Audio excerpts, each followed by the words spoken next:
A millionaire leaves a late-night business meeting exhausted and gets into his luxury car, eager to finally go home, when a child's voice urgently whispers behind him, "Mister, don't look back, they're following you." His heart races as he realizes there's a 7-year-old girl hiding in the back seat, her eyes wide with terror. With the early wisdom of someone who's lived on the streets, but the desperation of someone who's intercepted something dangerous, she reveals something that leaves him in pure shock. The rain fell in thin, icy sheets over the asphalt of Chicago, blurring the city lights into impressionistic smudges. For Arthur, the drum of drops on the ceiling of the underground parking garage was an irritating thrum, an echo of his own exhaustion. The meeting had dragged on until dawn, a tug-of-war of egos and numbers that had drained his last reserves of energy. All he wanted was the silence of his mansion, the comfort of his empty bed, and the temporary oblivion that sleep would bring. At 52, Arthur had built an empire, but the price was a solitude that not even the most luxurious Persian rug could warm. He walked, his footsteps echoing on the empty concrete, his leather briefcase weighing in his hand as if it carried all his burdens. There was a vulnerability in him, an almost childlike trust in the people he chose to keep close, which brutally contrasted with the cutthroat business shark image he cultivated. He trusted his partner, his team, in a world he believed to be orderly and just, as long as one worked hard enough. Upon reaching his luxury sedan, the scent of new leather and the climate-controlled air welcomed him like a familiar embrace. He sank into the driver's seat, his aching body protesting. For an instant, he closed his eyes, his head throbbing. Today's business victory felt hollow, another brick in a wall that isolated him from the rest of the world. He turned the key in the ignition, and the engine purred softly, a promise of escape. He was about to shift into gear when a whisper made every hair on his body stand on end. "Mister, don't look back." The voice was small, childlike, coming directly from the back seat. Arthur's heart pounded, hammering against his ribs like a trapped bird. His mind, trained to analyze corporate threats, couldn't process it. A carjacking? A sick joke? He remained motionless, sweat beading on his forehead. "They're following you," the little voice continued, urgent and trembling, but with chilling clarity. "And if you turn around, they'll know I warned you." Panic gave way to a chilling terror. Slowly, as if his muscles were made of glass, he raised his eyes to the rearview mirror. The reflection showed only the dark interior of the car. But the girl must have sensed his movement. "I heard the bad men saying they're going to follow you home tonight. There are 3 black cars on the avenue waiting for you to leave." A child. There was a child in his car. A child talking about bad men and black cars. His first instinct was to dismiss the story as the fantasy of a scared little girl who had hidden there to shelter from the rain. But the conviction in her voice was undeniable. With his heart in his throat, he discreetly adjusted the side mirror, just enough to see the parking exit leading to the main avenue. And there they were, 3 dark sedans, triple parked, their lights off, almost invisible in the rainy night. They were an anomaly, a menacing presence that made no sense at all. His meticulously controlled world began to crumble. The girl, sensing his hesitation, pointed a tiny finger through the gap between the front seats towards a dark corner of the parking garage. "Look, mister, that man is watching us." Arthur followed the indicated direction. Near a support pillar, the silhouette of a man stood out, the glow of a cell phone briefly illuminating his face. He wasn't sheltering from the rain. He was watching. Suddenly, the man put away his phone and began walking towards them, his steps firm and deliberate. Fear seized Arthur, an overwhelming wave that propelled him to action. Without a second thought, he floored the accelerator, the tires squealing on the slick floor as the car shot towards a secondary exit, plunging into the uncertain night with his small, mysterious passenger. The car cut through the rainy night like a frightened blade. Arthur gripped the steering wheel so tightly his knuckles were white, his eyes fixed on the frantic dance of the windshield wipers. His mind, normally a sanctuary of logic and strategy, was now a chaos of panic and disbelief. He drove aimlessly, weaving through side streets and alleyways he barely knew, his heart hammering erratically against his chest. Every pair of headlights in the rearview mirror was a potential threat, every shadow and lurking enemy. The silence inside the car was heavy, broken only by his ragged breathing and the soft sound of rain. The girl's presence in the back seat was a paradox, the source of his terror and at the same time his only apparent lifeline. He couldn't go home, couldn't go to the office, couldn't go to the police, not until he understood what was happening. For the first time in his adult life, Arthur was utterly lost. "Where are we going?" Her voice sounded again, small but firm, cutting through the fog of his fear. He didn't answer immediately, focused on a sharp turn that made the tires dangerously slide on the wet asphalt. I don't know, he admitted, his voice hoarse. The confession sounded strange in his own ears, a man who always had all the answers now adrift. "Who are you, girl? How did you get in my car?" "My name doesn't matter right now," she said, the wisdom in her tone far beyond her years. "I hid when the chauffeur opened the door to clean the car earlier. I needed to warn you." Warn. The word echoed in Arthur's mind. Warn about what? About bad men and black cars? It sounded like the plot of a bad movie, not his real life, his life of spreadsheets and conference calls. He saw a main thoroughfare ahead, a path he knew well, a route that would take him to a busier and, he hoped, safer part of the city. It was an overpass, a vital artery that would pull him out of that web of unknown streets. The decision was instantaneous. He needed familiar ground. As he began to turn the wheel to take the on-ramp, a sharp cry paralyzed him. "No, don't take that street!" The desperation in her voice was so visceral, so genuine, that Arthur reacted purely on instinct. He swerved the wheel in the opposite direction at the last second, the car screeching tires and speeding past the overpass entrance, continuing along the dark, less inviting bypass. His heart seemed to have stopped. "Why?" he managed to yell, frustration and fear overflowing. The girl had her face pressed against the rear window, her small body tense. "They said they were going to block the exit on the other side," she gasped. "They knew you were going to take that way." Arthur glanced in the rearview mirror, the angle now allowing a clear view of the on-ramp he had almost taken. In the gloom of the night, dark figures emerged from the shadows, positioning themselves in the middle of the lane. They were men, blocking the passage, exactly as she had said. A chill ran down his spine, a terror deeper and more real than anything he had ever felt. It wasn't a fantasy, it wasn't a coincidence. The child in his car had, once again, predicted the danger with terrifying accuracy. He was being hunted, and that girl was the only one who seemed to know the rules of the game. The question that formed in his mind was as heavy as the night outside. Who was she, and how, in God's name, did she know all of this? The realization that the danger was real and meticulously planned hit Arthur with the force of a punch to the gut.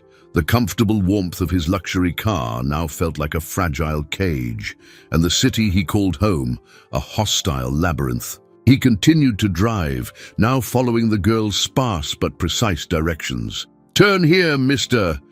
Don't go that way, there's too much light."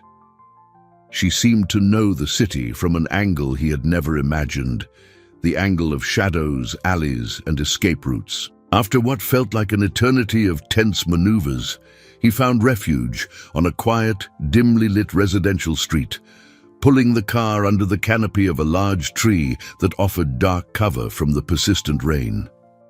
He cut the engine, and the sudden silence was deafening. For a long moment, neither of them spoke. Arthur tried to calm the trembling in his hands, his mind spinning, searching for a logical explanation. Finally, he turned in his seat, his body aching from the stress. For the first time, he truly looked at her. She was a small child, perhaps 7 or 8 years old, dressed in worn clothes a little too big for her frail body. Her dark hair was tangled and damp, but her eyes were what held him. They were large and brown, and contained a mix of fear and a fierce determination that seemed out of place on such a young face. She didn't cry. She just watched him with an intensity that disarmed him. "Now can you tell me," he asked, his voice softer than he intended, "how did you know all this? How do you know my name?" The girl hesitated, clasping her small hands in her lap. She looked away for an instant, as if pondering the weight of her words. "I see you sometimes," she began, her voice a whisper. "You pass by the plaza where I stay. Last week, you gave me some coins." The memory came to Arthur in a hazy flash. Yes, he remembered. A small street child huddled near a newsstand. He was late for a meeting, but something about her solitary figure moved him. He reached into his pocket and gave her the change he had, an automatic, almost unthinking gesture. He never imagined, not in his wildest dreams, that such a trivial act would have such profound consequences. "I heard them," she continued, her eyes meeting his again. "Not you, the bad men. They were in a coffee shop near the plaza. They spoke quietly, but I'm good at listening. They talked about the boss and the target.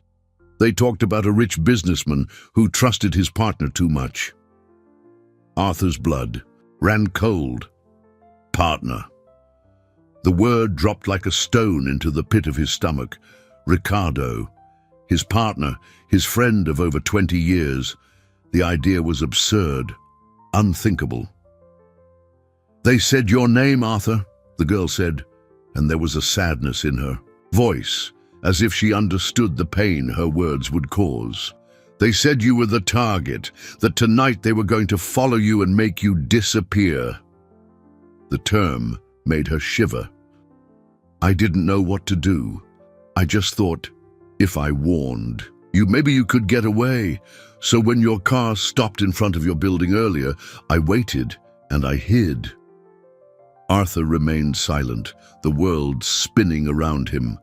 Betrayal was a poison he had never tasted, and now it seemed he was being forced to drink the whole cup. His friend, his partner, the person he implicitly trusted. The devastating innocence of the girl's explanation was a knife in his chest. A gesture of kindness, a handful of coins, had planted a seed of loyalty in a tiny heart the world had discarded. And that loyalty had saved him, for now. He looked at the child in the back seat, no longer an intruder, but an unlikely guardian angel. He felt a knot in his throat, a mix of gratitude and overwhelming dread. Protecting himself was one thing, but now he held another life in his hands, and the bad men knew there was a witness. The girl's revelation, so direct and devoid of malice, left Arthur in a state of profound shock. Ricardo, the image of his partner, the best man at his failed wedding, the man with whom he had built an empire from the ground up, the friend who had comforted him in his darkest moments, fragmented in his mind. It was a betrayal so monumental that his brain refused to fully accept it. He searched for flaws in the child's story, for any hint of fantasy, but the memory of the black cars and the men blocking the overpass was a terrifying anchor of reality. He needed a safe place, a place where he could think, where he could protect himself, and now this small guardian. His mansion was out of the question, the office compromised, hotels were too exposed.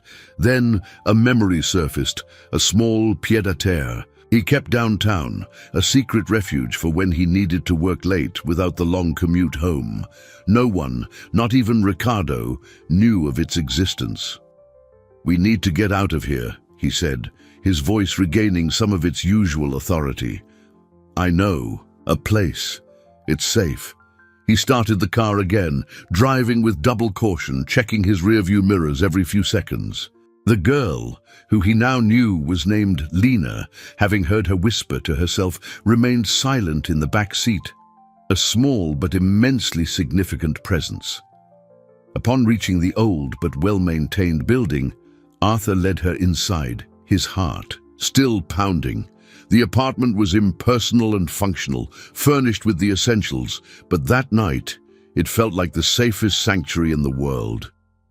As he triple-locked the door, Lena explored the small space with curious eyes. She touched the texture of a leather couch, looked out the window at the city lights at a safe distance, and finally stopped in front of the refrigerator. Arthur realized with a pang of guilt that the girl must be starving. He opened the fridge, finding only water, a few cans of soda, and a jar of olives. His pantry wasn't much better. "I'm sorry," he said, embarrassment weighing in his voice. "I don't usually keep much food here." Lena merely shrugged, a gesture that seemed to say she was used to far less. "It's okay, Arthur. I'm not hungry." But her stomach betrayed her with an audible growl. The sound, so common and human, broke some of the night's surreal tension. Arthur felt a wave of protective responsibility wash over him. He wasn't just a man fleeing unknown enemies. He was the guardian of a vulnerable child. "Stay here. Don't open the door for anyone," he ordered, grabbing his wallet. "I'm going to the convenience store on the corner. I'll be back in 5 minutes." Lena nodded, her large eyes fixed on him. There was a trust in them that both scared and strengthened him. Descending to the street again, the cold night air seemed to clear his head a bit. He bought sandwiches, juice, chips, and a chocolate, bar feeling strangely paternal. But on the way back, paranoia settled in again. What if they had followed him? What if they were waiting? He entered the building with a pounding heart, took the stairs instead of the elevator, and opened the apartment door with silent urgency. Lena was exactly where he had left her, sitting on the couch, her little legs dangling. The relief Arthur felt was so intense, it made him dizzy. He handed her the bag, and the way she took the sandwich, with an almost reverent delicacy, broke his heart. As she ate, he watched her, and the question he had been avoiding finally surfaced. "Lena," he began, his voice soft, "where's your family, your mom, your dad?" Lena stopped chewing. She swallowed the piece of bread with difficulty and looked at her own hands. "My mom. She got sick," she said, her voice suddenly fragile. "They took her to that big public hospital. It's been a long time, almost a year." She raised her eyes to him, and the innocence in them was devastating. "She told me to wait, that she'd come back, but she never did." The simplicity of that tragedy, the loneliness of a child waiting for a return that never came, hit Arthur harder than any threat. His own solitude seemed a selfish luxury by comparison. And then she added something that reopened all his wounds. "The bad men said you have a lot of money, and that other people deserve more than you." Lena's words, "Other people deserve more than you," echoed in the silence of the apartment, heavy with the weight of cruel, calculated envy. It wasn't just a robbery, Arthur realized with a chill. It was personal. It was a twisted moral justification for a profound betrayal. The story of Lena's mother, lost in the impersonal labyrinth of a public hospital, added a layer of tragedy to the already surreal night. He looked at that child, a survivor forged by neglect and abandonment, and felt the ground of his privileged world tremble. For years, he had lived in a bubble of success, believing that competence and loyalty were universal currencies. Now, he saw the world's brutality reflected in the eyes of a girl who, with her pure and desperate kindness, had saved him.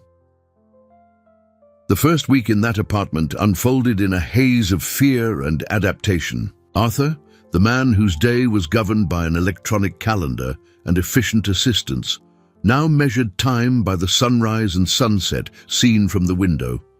He became a recluse, buying food at odd hours, wearing a baseball cap and dark sunglasses, always looking over his shoulder, Lena, in turn, adapted to the new environment with impressive resilience. For her, having a roof over her head guaranteed food, and the constant presence of someone who cared was an unimaginable luxury. She asked for nothing, but her eyes sparkled at the sight of a cartoon on television or at the taste of strawberry yogurt. In this forced interlude, an unlikely bond began to form. Arthur found himself teaching Lena to tell time on a wristwatch and listening to her fragmented stories of life on the streets.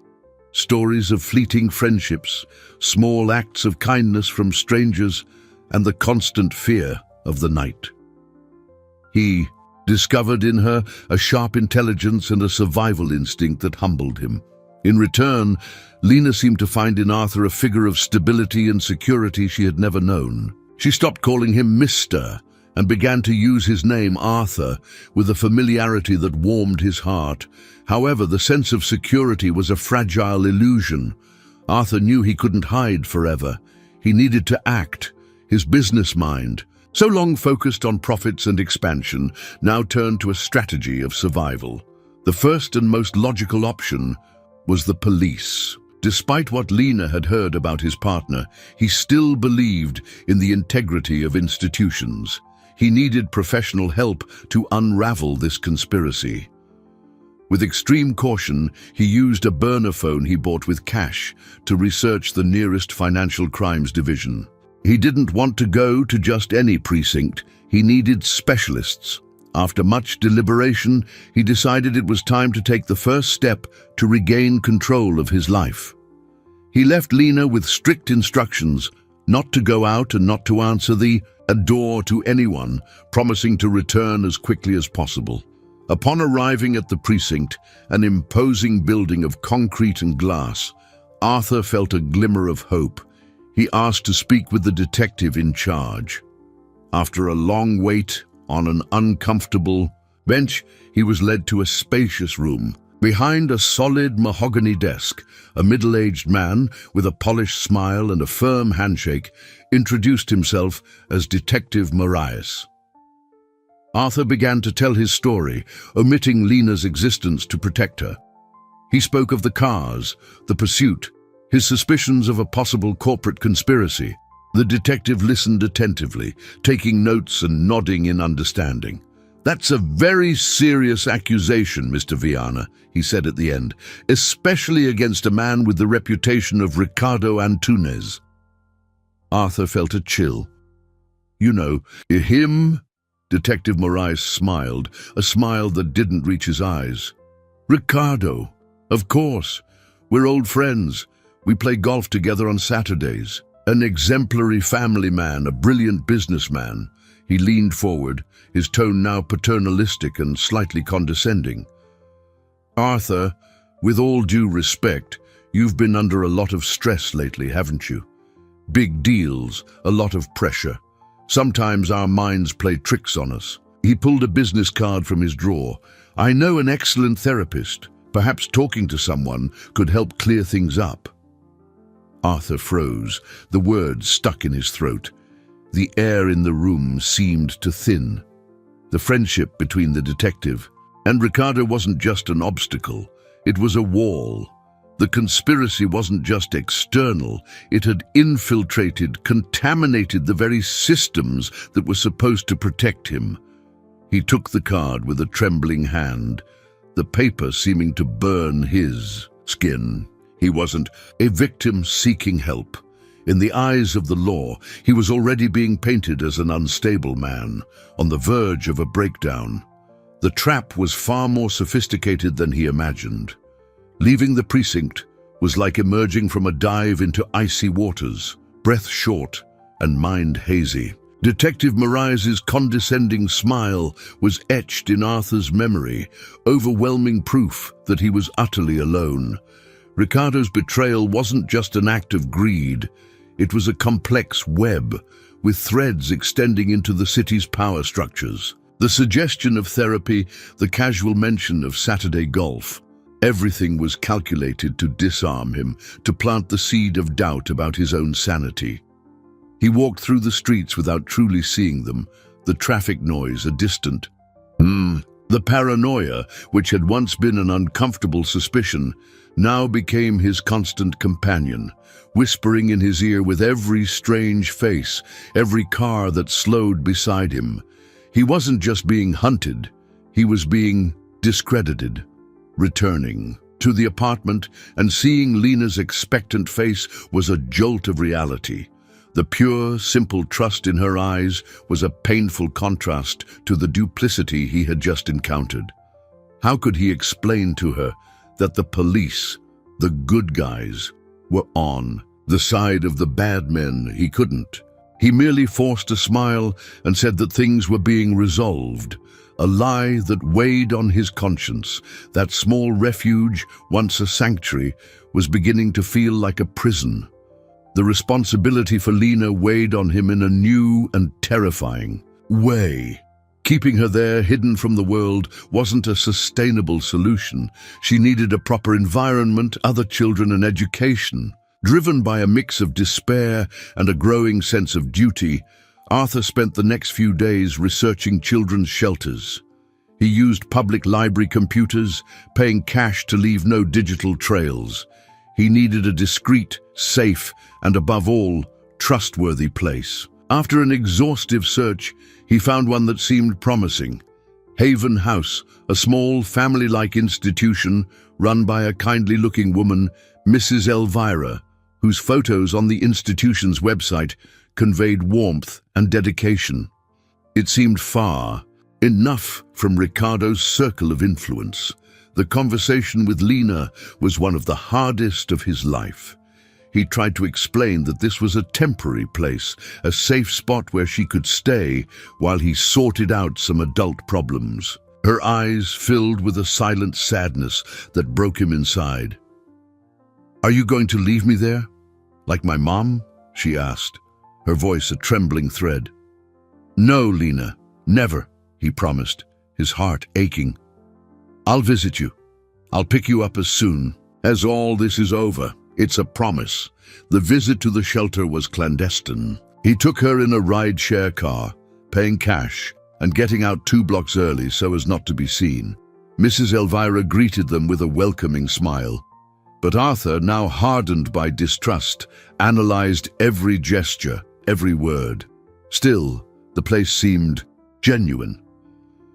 Children were playing in the courtyard, the smell of baking cake wafted from the kitchen, and the walls were decorated with colorful drawings. Leaving Lena there was like tearing a piece out of himself. Her hug was quick but tight, and as he turned to leave, he felt an overwhelming emptiness. He returned to his mansion for the first time in over a week. He needed clothes, documents, and foolishly, a glimpse of his old life. The house was silent and cold, a mausoleum of his success. But something was wrong. The library door, which he always kept locked, was ajar. A chill ran down his spine. He entered slowly, his heart in his mouth. At first glance, everything seemed normal, but his eye, trained for detail, noticed the anomalies. A book, slightly out of place on the shelf, the pen on his desk, which he always left aligned with his notepad, was crooked.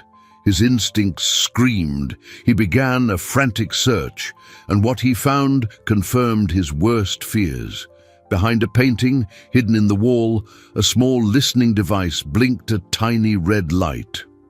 Another was under his desk, and upon checking his personal files, he saw that the clasps of confidential folders had been subtly forced and resecured. Documents had been photographed. His privacy had been systematically and professionally violated. They weren't just following him. They had been inside his home, inside his life for weeks. The air seemed to flee his lungs. The sense of violation was suffocating. And then his cell phone, his personal cell phone, which he had left behind, rang. It was an unknown number. Hesitantly, he answered. A distorted electronic voice sounded from the other end, cold and emotionless. "We thought you'd like to know your little friend is making new friends. Very helpful social workers picked her up from the shelter tonight. A shame you weren't there to say goodbye." The electronic voice on the phone was like an icy punch to his chest, freezing the blood in his veins. Social workers. The lie was so blatant, so cruel, that for an instant Arthur couldn't breathe. Lena. They took her. The image of the girl's scared face, her trust in him, his promise to return. It all shattered into a million fragments of guilt and terror. He had put her in danger. He, in his foolish attempt to protect her, had delivered her directly into the hands of his enemies. The silence on the line was torture, a calculated void designed to let him absorb the full impact of that violation. The invasion of his home, the listening devices, all of it became secondary. A child's life was at stake because of him. "What do you want?" he managed to say, his voice a low, trembling growl, an impotent fury bubbling beneath the panic. "It's good to see we're finally on the same page, Arthur," the distorted voice continued, savoring each syllable. "No police, no heroes, just business." There was a pause. "Your partner, Mr. Antunes, is very concerned about your mental health. He's prepared some documents to ensure the company remains in good hands while you take some time to recover. A transfer of control, simple, clean, blackmail." The word exploded in his mind.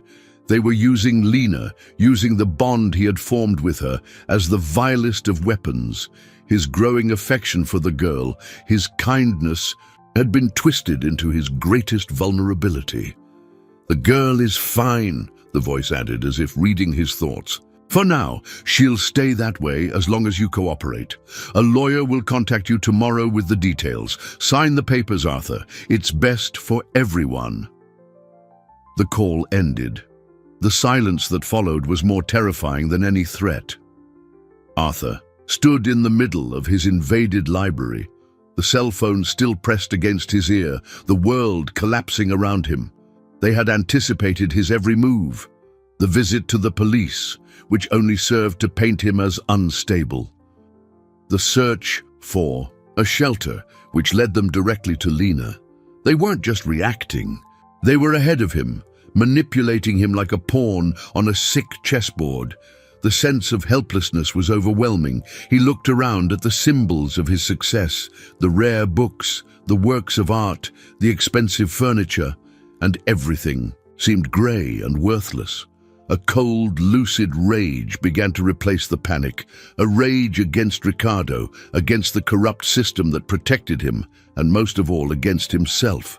He had been naive, too trusting, a dinosaur in a world of predators. But this rage also ignited a spark. They thought they had him cornered, that they could control him through fear for Lena's safety. But they underestimated one thing, the depth of the protective feeling he now felt for that child. She was no longer a stranger, an accidental responsibility. She had become his anchor, his purpose in that storm. He would not sign anything. Giving up his empire would be the same as signing his own death warrant and abandoning Lena to her fate. He needed to fight, but how? He had no allies, no reliable resources. He was completely isolated. It was then, amidst the despair, that his gaze fell upon a small wooden box on his desk, a gift from an old mentor many years ago. Inside it, there was an old faded business card. The name belonged to a man he hadn't seen in almost a decade, Daniel, a former investigative journalist who had become a private detective, a man who operated in the shadows, who distrusted authorities, and who was known for his fierce loyalty and unorthodox methods. It was a shot in the dark, a desperate gamble, but it was the only one he had. With trembling hands, he picked up the card. It was time to stop running and start hunting. He was no longer just the victim. He was the only one who could uncover the truth and save Lena. The decision solidified in his heart, a silent but seismic turning point. He would no longer play by their rules. He would create his own. The fear was still there, an icy knot in his stomach, but now there was something more, a steel determination. He picked up the burner phone, took a deep breath and dialed the number on the card. The hunt was about to change direction. The voice on the other end of the line was exactly as Arthur remembered, hoarse, skeptical, and with a tone that had seen it all. Daniel speaking. "Daniel, it's Arthur Viana. I don't know if you remember me." There was a pause.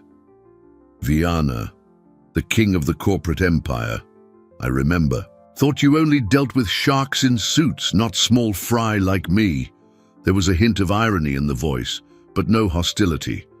"I need your help," Arthur said, urgency overflowing in his voice. "It's complicated and dangerous." Another pause, longer this time. Arthur could almost hear Daniel on the other end, lighting a cigarette, assessing the situation. "Complicated and dangerous is my specialty. Where and when?" They arranged to meet the next night at a cheap, dimly lit diner on the outskirts of the city, a place where Arthur Viana's face wouldn't be recognized. During the day of waiting, Arthur lived in a state of feverish anxiety.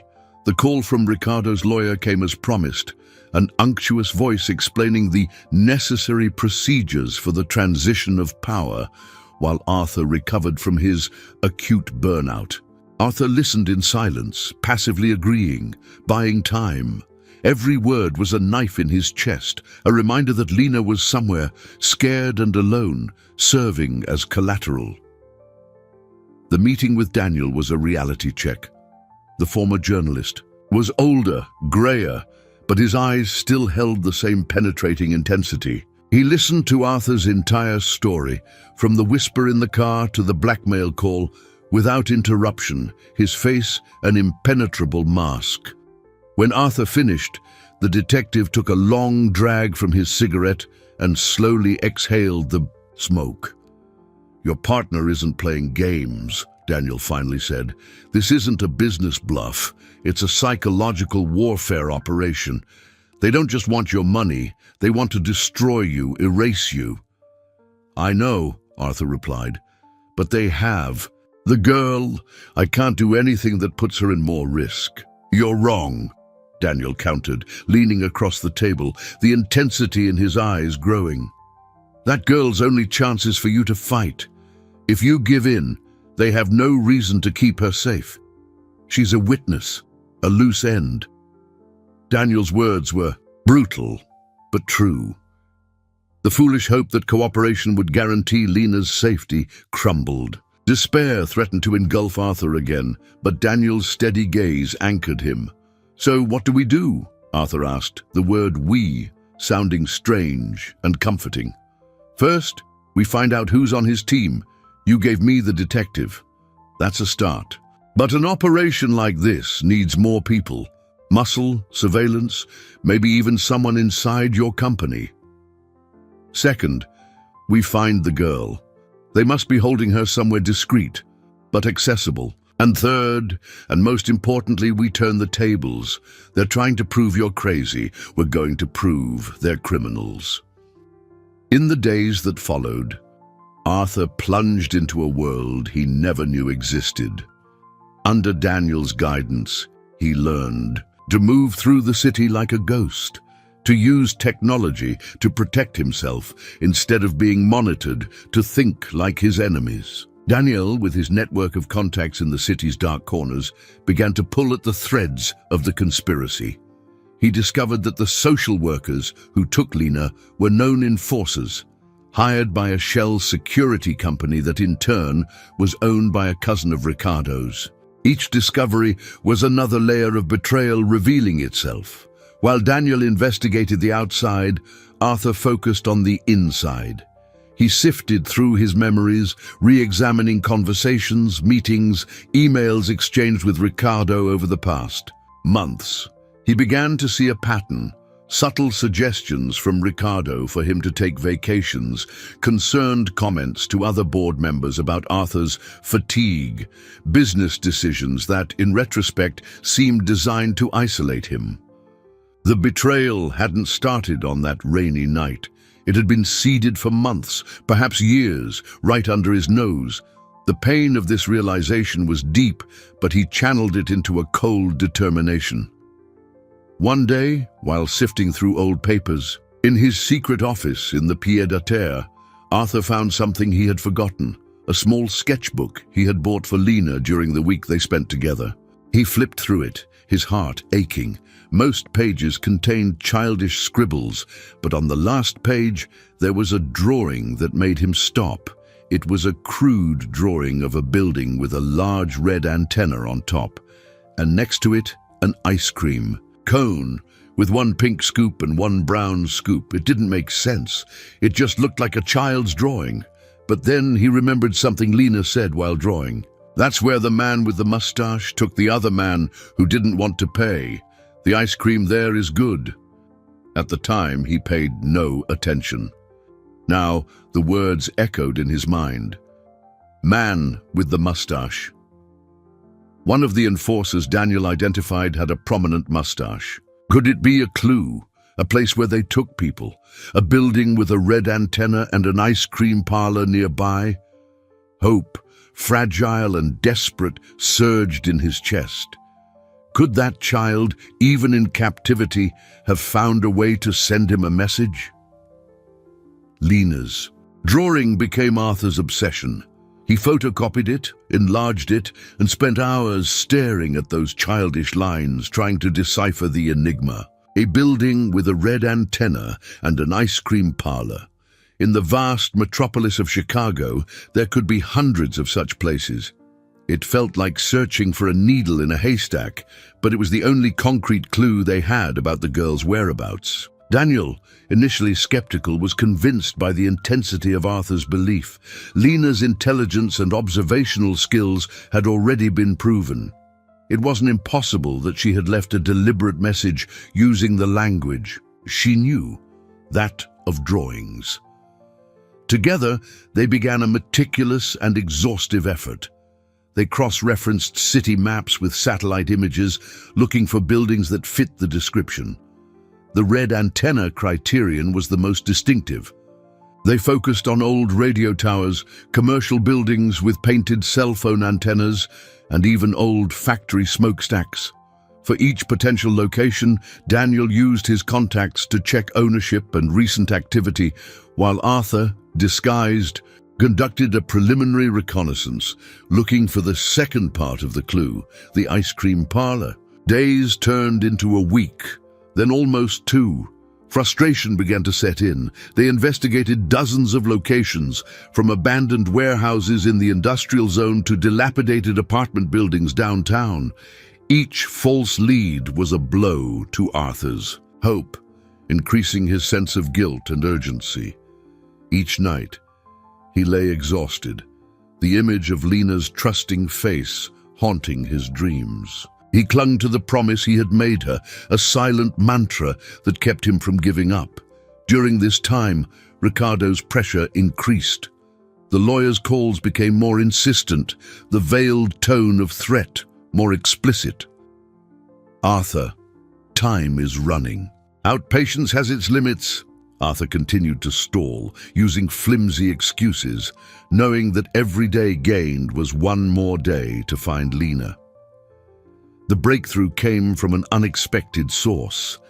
Daniel was talking to an old informant, a hacker who owed him a favor, casually showing him the drawing. The hacker looked at the red antenna and laughed. "That's not an antenna," he said. "That's the old logo for Electromart, an electronics chain that went bankrupt in the 90s. They had that red antenna on top of all their warehouses. Most were torn down, but I think there's still one standing over in the Riverbend Industrial Park."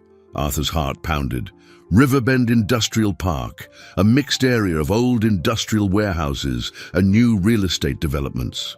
It was the perfect kind of place to hide someone without attracting attention. With trembling hands, he searched his phone's map. And there it was.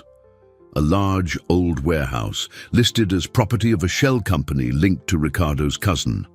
And less than 100 yards away on the street out front, a point on the map indicated Sweet Treat Creamery. The relief was so overwhelming that Arthur felt his legs weaken. It was there. It had to be there. Lena's cunning was extraordinary. She didn't just draw what she saw, but used a specific detail, the ice cream parlor she had associated with a previous event, to confirm the location. That same night, under the cover of darkness, Arthur and Daniel went to the location. The warehouse was an imposing, decrepit structure with broken windows and graffiti-covered walls. It looked abandoned, but Daniel, with his night vision binoculars, pointed to a window on the upper floor. There was a faint light on, and the outline of a curtain that didn't match the abandonment of the rest of the building. There was also a black sedan discreetly parked in an alley beside it, identical to those that had pursued him. They couldn't simply storm in. It would be suicide. They needed a plan. Proof. As they watched, the side door of the warehouse opened, and two men stepped out to smoke. One of them was the man with the mustache Lena had mentioned. The other, Arthur recognized with a shock. It was his own company's head of security, a man named Marquez, whom he had trusted for years. The web of betrayal was even wider than he imagined. As they watched, Marquez answered his cell phone. Daniel, using a long-range directional microphone, managed to pick up fragments of the conversation. The words were muffled, but some stood out clearly. Tired of waiting. The boss said if Viana doesn't sign by Friday to take care of the girl, no loose ends. Friday. It was Wednesday. They had less than 48 hours. Time had run out. The desperate search for the truth had turned into a race against death. The image of Lena, her smile, her courage, flooded Arthur's mind. He wasn't going to fail her, no matter the cost. The revelation that Marquez, his head of security, was involved was the final piece of the betrayal puzzle. Arthur's trust, already in tatters, disintegrated completely. It wasn't just his partner, it was his inner circle, the people to whom he delegated his safety and well-being. The threat of taking care of the girl transformed Arthur's fear into a cold, calculating fury. The Friday deadline hung over them like a guillotine blade. There was no more time for subtle investigations or for gathering conventional evidence. They needed to act, and fast. "We can't go to the police," Arthur said, his voice firm as they pulled away from the warehouse. "Detective Moraes will simply tip them off." "And we can't go in there by force," Daniel agreed. "There are at least 2 enforcers, probably armed, and we don't know how they're keeping the girl. Any direct confrontation puts her at extreme risk." They returned to the pied-à-terre, the air heavy with the urgency of the situation. Arthur paced, his mind working at high speed, no longer like a businessman, but like a general planning a desperate battle. Ricardo's strategy was clear: isolate him, discredit him, and pressure him into yielding. Arthur realized that the only way to win was to use the enemy's own tactics against them. He needed to break the isolation, create irrefutable proof, and expose the conspiracy in a way that even Detective Moraes couldn't ignore. "They want me to look crazy paranoid," Arthur said, stopping suddenly. "What if we give them exactly what they want?" Daniel raised an eyebrow. "What do you have in mind?" "I'm going to call Ricardo," Arthur explained, an audacious plan beginning to form. "I'll sound like a broken man at the end of his rope. I'll agree to sign the papers, but I'll impose a condition. I'll say I'm scared, that I don't trust lawyers or formal meetings. I'll insist on delivering the documents personally." "To him, and only to him. He'll never agree," Daniel said. "It's too risky for him." "He will," Arthur insisted. "He's arrogant. He believes I'm defeated. The chance to see me humiliated, to receive the company from my own hands, will be irresistible to him. It will be the apex of his victory. And that's the arrogance we'll use." The plan was dangerous, full of variables, but it was the only chance to draw Ricardo out of his comfort zone and get the proof they needed. The objective was simple and terrifying: to make Ricardo confess. Arthur spent the next few hours rehearsing. He needed to sound convincing, a mix of desperation, fear, and resignation. The call was the performance of his life. He stammered, his voice trembled. He spoke about not being able to take the pressure anymore, about just wanting it all to end. As predicted, Ricardo initially hesitated, suggesting that the lawyers handle everything, but Arthur insisted, adding the final touch. "I just want to be sure that my goddaughter will be okay," Arthur said, using a term that implied a pre-existing bond and faking an emotional vulnerability. "If I hand everything over to you, Ricardo, I need to hear from you that she'll be safe." There was a long pause on the line. Arthur held his breath. The bait had been cast. "All right, Arthur," Ricardo's voice finally came, coated with false compassion. "If that's what you need for peace of mind, we'll meet tomorrow night, at your office, just the two of us." They had done it. Ricardo had taken the bait. Now came the hardest part. Daniel used his skills to set the stage.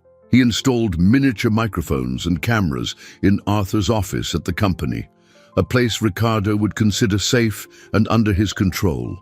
They worked through the night, moving like thieves in a building Arthur owned, which was a bitter irony. While Daniel prepared the technical trap, Arthur prepared for the emotional battle.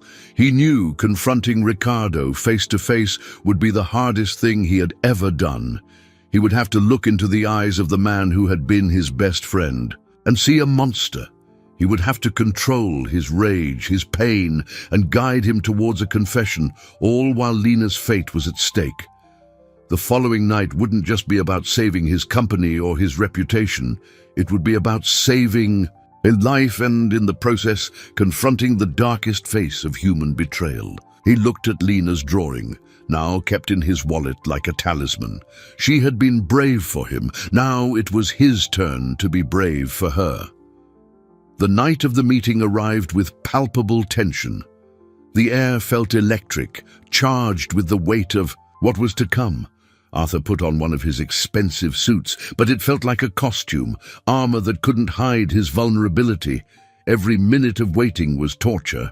Daniel was in a van across the street, monitoring the audio and video, a technological and invisible guardian angel. They had only one chance.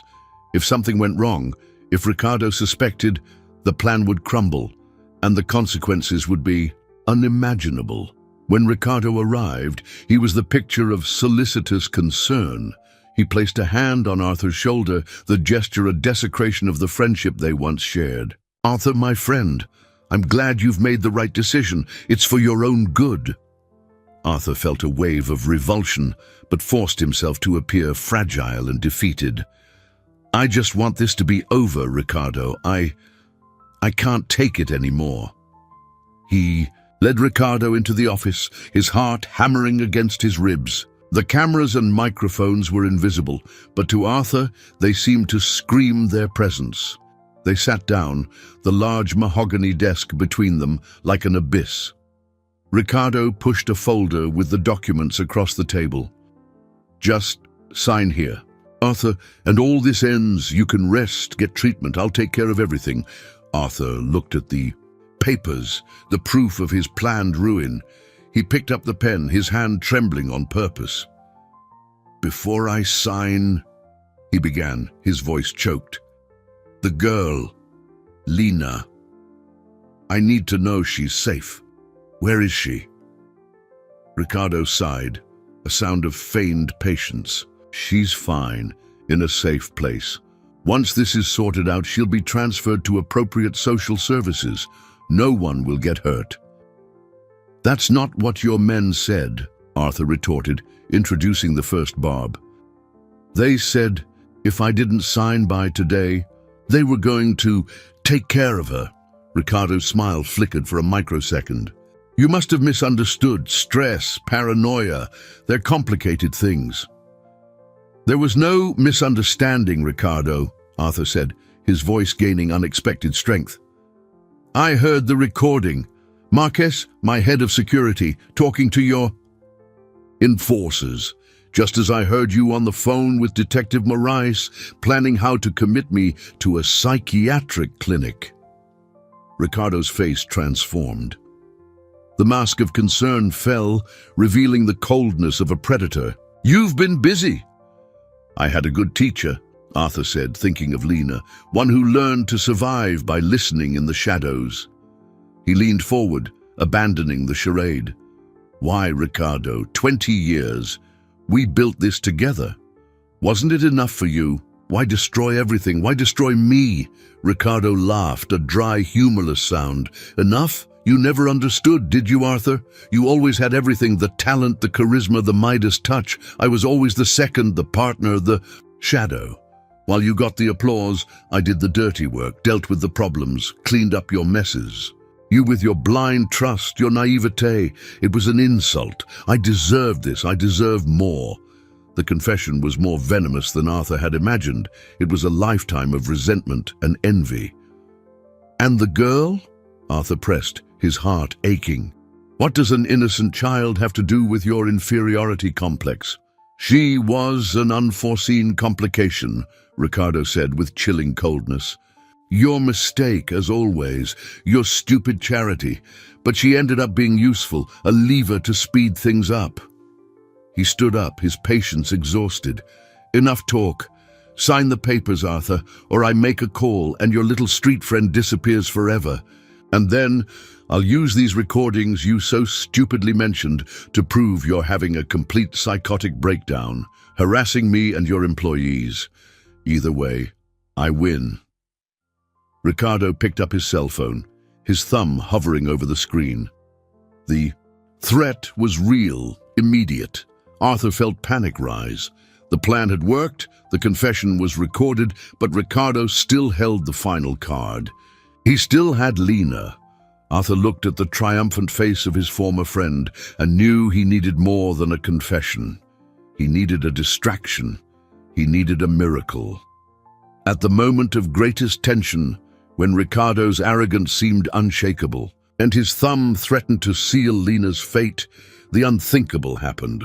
The office door, which should have been locked, creaked softly open. The two men turned sharply, Arthur's heart leaping into his throat.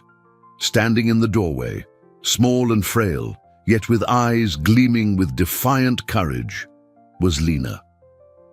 For an instant, time seemed to freeze. Ricardo gaped, confusion and shock etched on his face.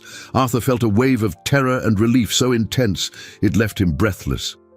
How was she here? How had she escaped? Behind her, in the doorway, Daniel's figure appeared, silent as a shadow. In a quick whisper, while Ricardo's attention was focused on the girl, Daniel explained to Arthur. The hacker. Not only did he find the location, he infiltrated their security system, disabled the cameras and alarms. I went in through the back while you kept him busy. She'd been locked in a room, but she's smarter than them, used a paperclip to pick the lock. She was hiding in a closet when I found her. The ingenuity and resilience of that child were a miracle. Lena didn't wait to be rescued. She was rescuing herself. Ricardo recovered from the shock, his face contorting into a mask of fury. You little pest, he growled, taking a step toward her. Stay away from her, Arthur yelled, instinctively moving to place himself between them, his fear for Lena overriding any fear for himself. But Lena didn't back down. She took a step forward, her eyes fixed on Ricardo, and then she spoke, her voice clear and firm, echoing in the tense silence of the office. I heard you, she said. I heard everything. You said you were going to send Arthur to a crazy place. You said if he didn't give you the money, I'd disappear. She raised a trembling little hand and pointed at him. You're the bad man. The accusation, coming from a child who should have been his helpless victim, had a devastating power. It was pure truth, stripped of any adult complexity, and in that moment Ricardo broke. The facade of control, the arrogance, everything crumbled, replaced by raw panic. Shut up! He screamed, desperation in his voice. He knew he was finished. The recorded confession was one thing, but having the victim there, in person, articulating the crime, was another entirely. It was irrefutable. In a final act of desperation, Ricardo lunged not toward Arthur or Lena, but toward the table, trying to grab the signed documents and destroy any physical evidence. But Daniel, anticipating the move, was faster. He intercepted him, and the two men fell to the floor in a brief, clumsy struggle. Meanwhile, sirens began to wail in the distance, growing louder and louder.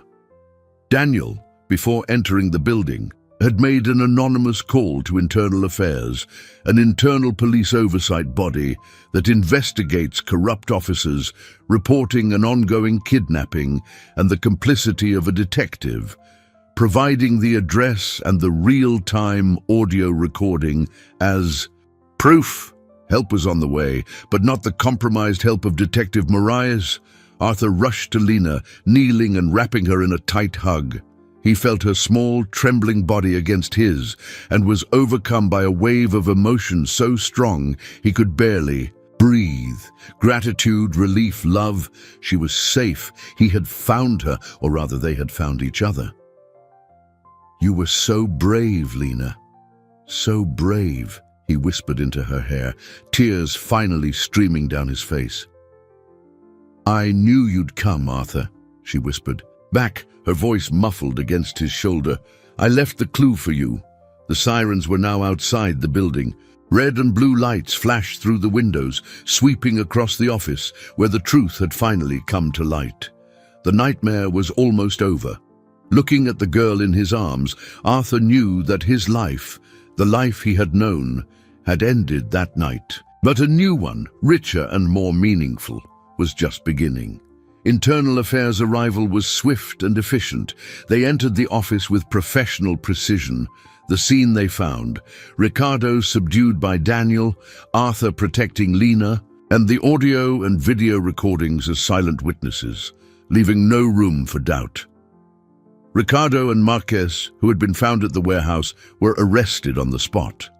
The web of deceit, so carefully constructed over months, crumbled in a matter of minutes under the weight of truth. Detective Marias, implicated by the recordings and Ricardo's confession, was relieved of his duties the next morning, facing an internal investigation that would end his career.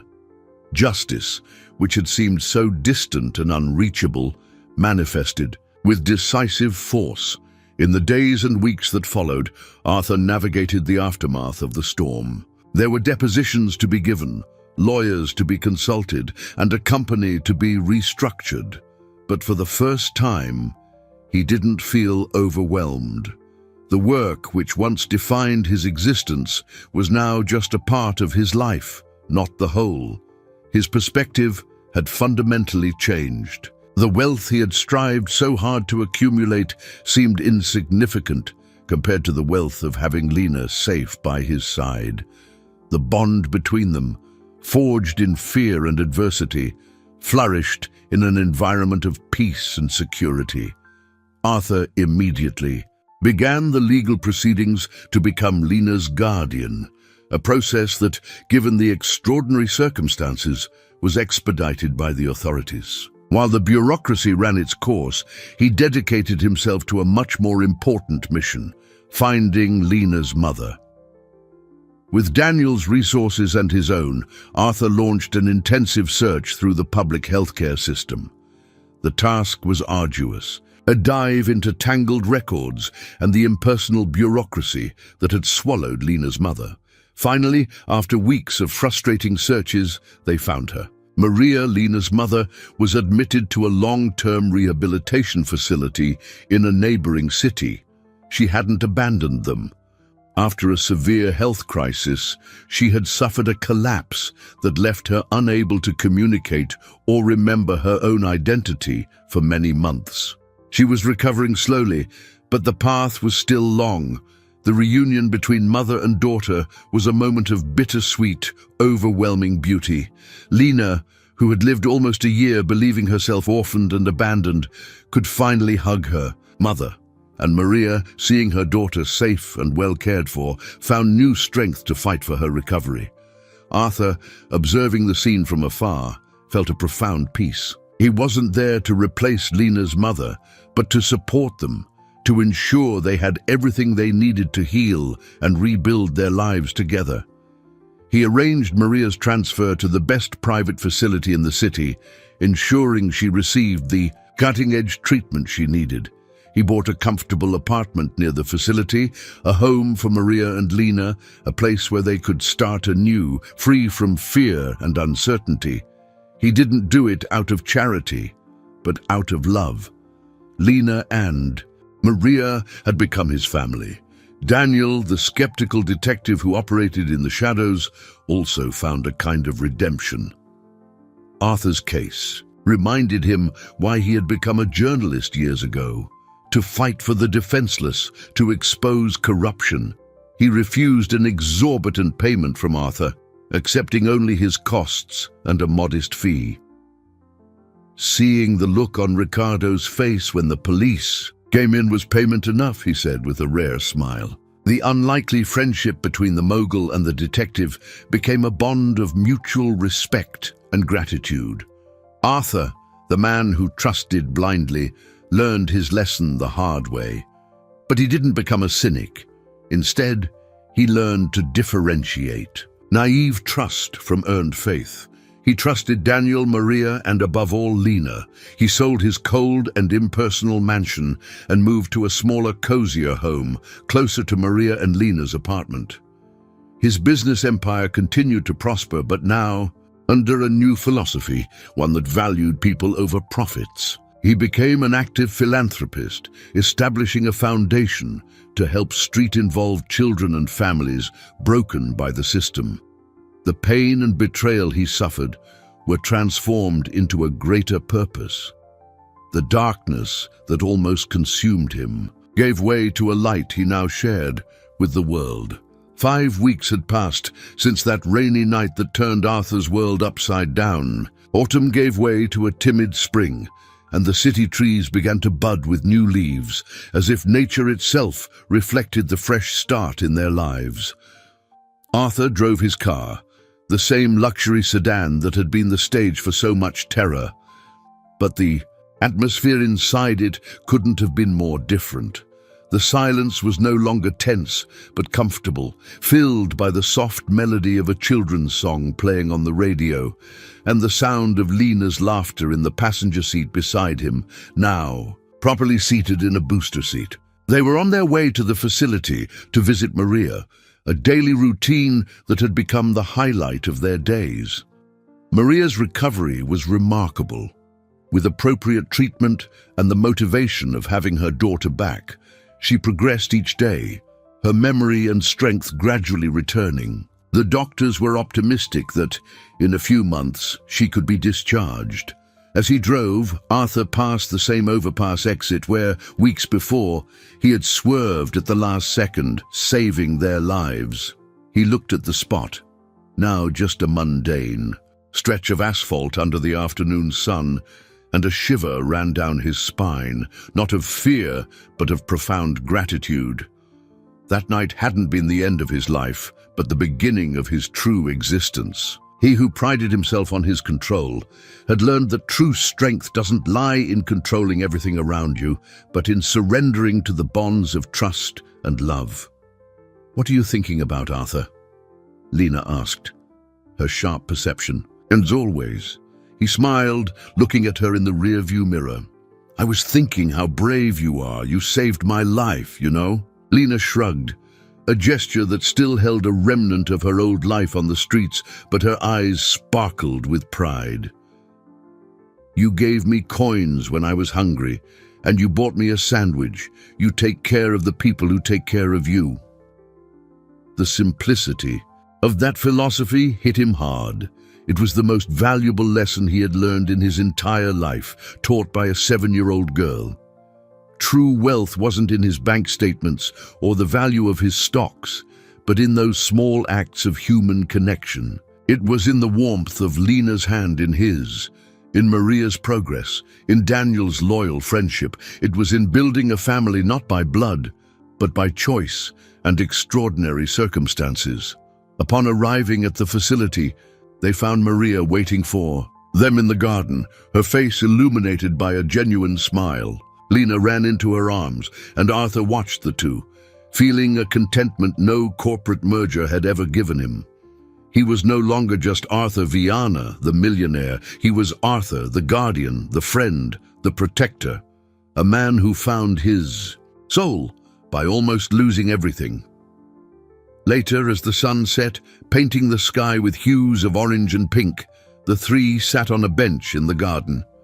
Lena, nestled between Arthur and her mother, excitedly recounted her first day at the new school Arthur had enrolled her in. She was no longer the invisible street girl, observing others' lives from the shadows. She was the protagonist of her own story, a story of heroism and resilience. Arthur looked at Lena's happy face, at Maria's loving gaze, and understood the conclusion of his journey. Ricardo's betrayal had forced him to confront the loneliness of his life, and Lena's whispered warning in the dark of his car had been the call to awaken. The rearview mirror, which once reflected pursuers and threats, now reflected a bright and hopeful future. He had learned that the most important warnings, the most crucial truths, often come from the most unexpected and pure voices, and that, sometimes, a small act of kindness can return to you, not just to save your life, but to give you a reason to live it fully.